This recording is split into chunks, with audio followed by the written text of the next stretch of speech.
Cinema. അതിൻ്റെ ഒരു പ്രത്യേകത പെട്ടെന്ന് ഓർമ്മ വന്നത്, വർഷങ്ങൾക്ക് മുമ്പ് മദ്രാശിയിൽ ദാസേട്ടൻ്റെ ഒരു സ്റ്റേജ് ഷോ നടക്കുന്ന സമയത്ത് ഞങ്ങൾ കുടുംബമായി പോയി പ്രോഗ്രാം കണ്ടുകൊണ്ടിരുന്നപ്പോൾ ഒരു ചെറിയ കുട്ടി ഓഡിയൻസിലിരുന്ന് കരഞ്ഞ് ശബ്ദമുണ്ടായിക്കൊണ്ടിരുന്നു. അപ്പോൾ ആ ശബ്ദം ശരിക്കും ഓഡിറ്റോറിയത്തിന് ഒരുപാട് ശല്യപ്പെടുത്തിയിരുന്നു. അപ്പോൾ പെട്ടെന്ന് കരച്ചിൽ നിർത്തിക്കാൻ വേണ്ടി വിജയ് യേശുദാസ് വന്ന് ആ കുട്ടിയെടുത്ത് കുറച്ച് നേരം പുറത്തു കൊണ്ടുപോയി കളിപ്പിച്ചിട്ടൊക്കെ കൊണ്ടുവന്നു. അത് കണ്ണനാണ്, കാളിദാസാണ്. അപ്പോൾ അന്ന് എടുത്തുകൊണ്ട് നടന്നപ്പോൾ വിജയ് പറഞ്ഞു, ഇവനൊക്കെ വേണ്ടി പാടേണ്ട ഒരു ഇത് വരുമോ എനിക്ക് ജീവിതത്തിൽ എന്ന് അന്ന് എടുത്തുകൊണ്ട് കിടന്നപ്പോൾ പറഞ്ഞിരുന്നു. ഇന്ന് വിജയ് പാടിയ പാട്ടാണ് അടുത്തവിടെ ലോഞ്ച് ചെയ്യാൻ പോകുന്നത്. ഞാൻ ഈ പാട്ട് ഏകദേശം ഒരാഴ്ചയ്ക്ക് മുമ്പാണ് കാണുന്നത്. അത് കാണാൻ വേണ്ടിയിട്ട് പോയതല്ല. ഞാൻ എൻ്റെ സിനിമയുടെ ഡബ്ബിങ്ങിന് വേണ്ടി അവിടെ ചെന്നപ്പോൾ മുകളിൽ മിഥുൻ എഡിറ്റിങ്ങിലുണ്ടെന്ന് പറഞ്ഞു. ജസ്റ്റ് ഒരു ഹലോ പറയാൻ വേണ്ടി പോയപ്പോഴാണ് ഈ പാട്ട് കണ്ടത്. ഈ പാട്ട് ഓഡിയോ കേട്ടപ്പോൾ മുതൽ ഞാൻ ഗോപി സുന്ദറിനെ വിളിക്കണം പല പ്രാവശ്യം ഞാൻ ട്രൈ ചെയ്തു. അപ്പോൾ സ്വിച്ച് ഓഫിലായിരുന്നു, അതുകൊണ്ടാണ് കിട്ടാതിരുന്നത്. അത്ര മനോഹരമായ ഒരു പാട്ട്. അപ്പോൾ പെട്ടെന്ന് ഞാൻ മിഥുനോട് പറഞ്ഞത്, ഇതിൻ്റെ വിഷ്വൽ കണ്ടപ്പോൾ എനിക്ക് ഓർമ്മ വന്നത്, സത്യൻ അന്തിക്കാടിൻ്റെ ഒരുപാട് സിനിമകളിൽ ഇതേപോലെയുള്ള വിഷ്വൽസ് ഞാൻ അഭിനയിച്ചിട്ടുണ്ട്. എന്തായാലും വളരെ ഒരു മനോഹരമായിട്ടുള്ള സോങ്ങാണ്. കാരണം ഞാൻ അവിടെ ഇരുന്നിട്ട് കണ്ണൻ അഭിനയിച്ചുകൊണ്ടല്ല, ഞാൻ ഒരു പ്രാവശ്യം കൂടി ഇടുവോ ചോദിച്ചിട്ട് ഒരു 5 പ്രാവശ്യമായപ്പോൾ മിഥുൻ മാനുവലിന്റെ മുഖം കണ്ടപ്പോൾ നമുക്ക് മനസ്സിലായി, ഒന്ന് എഡിറ്റ് പോടോ വിടുന്നു. കുറെ നേരമായി മനസ്സിൽ ഇത് നശിപ്പിക്കാൻ വേണ്ടി അങ്ങനെ തോന്നി. എന്തായാലും ഇത്രയും നല്ല ഒരു പാട്ടൊക്കെ തുടക്കകാലത്ത് കിട്ടുക എന്ന് പറയുന്നത് ഒരു ഭാഗ്യമാണ്. എന്തായാലും ഓൾ ടീമിന് ഒരുപാട് നന്ദി. ഒരുപാട് സന്തോഷം. കാരണം ഈ വേദിയിൽ വന്നപ്പോഴാണ് ജയറാമേട്ടൻ്റെ വാക്കുകളിലൂടെ വിജയ് യേശുദാസിന് എന്നെക്കാളും പ്രായമുണ്ടെന്നുള്ള കാര്യം മനസ്സിലായത്.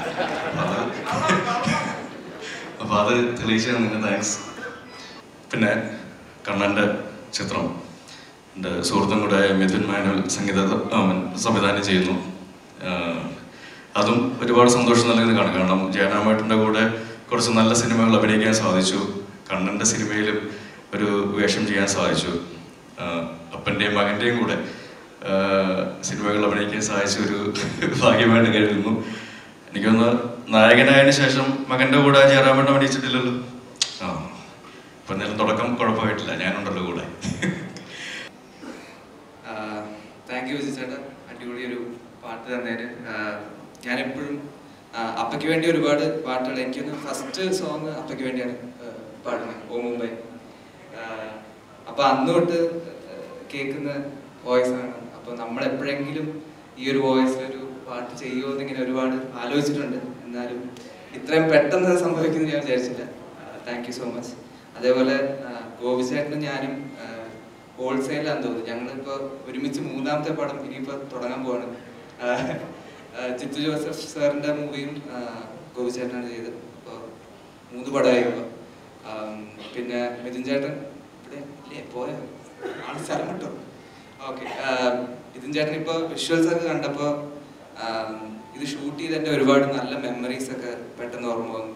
അപ്പോൾ thank you for the whole team four gifting me such wonderful memories. And Aishwarya Lakshmi ഒരു അടിപൊളി കോസ്റ്റാർ. ആൻഡ് എന്താ പറയേണ്ടതെന്ന് അറിയില്ല, നമ്മൾ പൊളിക്കും അല്ലേ.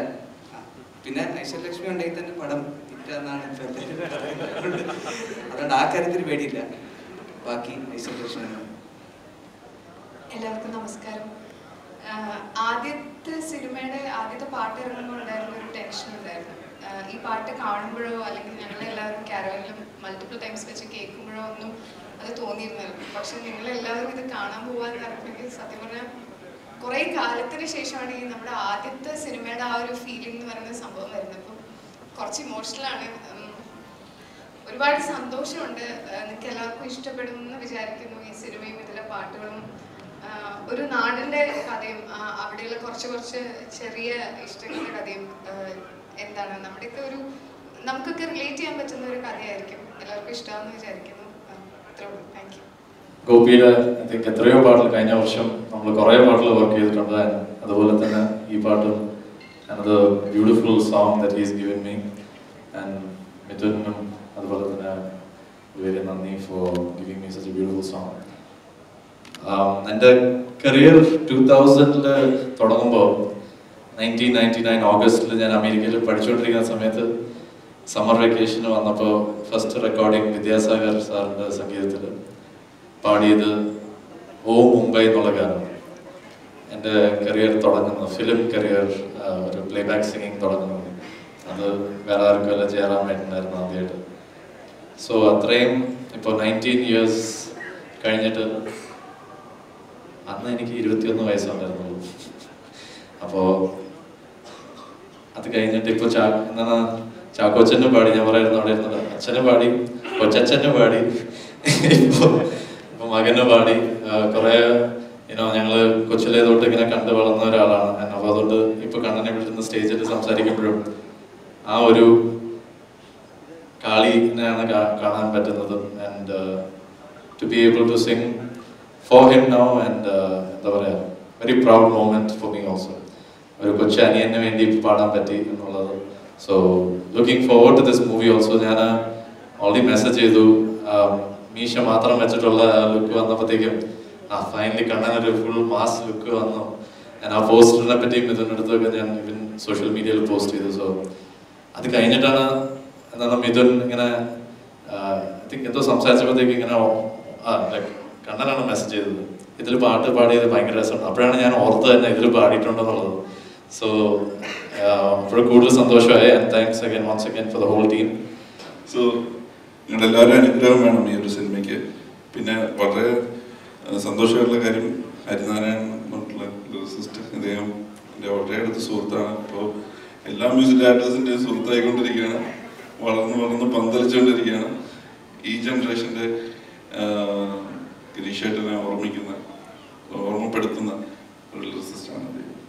പിന്നെ ഒരുപാട് സന്തോഷം, എല്ലാവരും ഉണ്ട് ഇവിടെ. ആൻഡ് ഇവിടെ ഏറ്റവും കൂടുതൽ ടെൻഷൻ അടിച്ചുകൊണ്ടിരിക്കുന്ന ഒരു വ്യക്തിയുണ്ട് ഇവിടെ, പാവമാണ് അദ്ദേഹം. ഇവിടെ തന്നെ ഇരിപ്പുണ്ട്, അരുൺ ഗോപി, നമ്മളുടെ സുഹൃത്താണ്.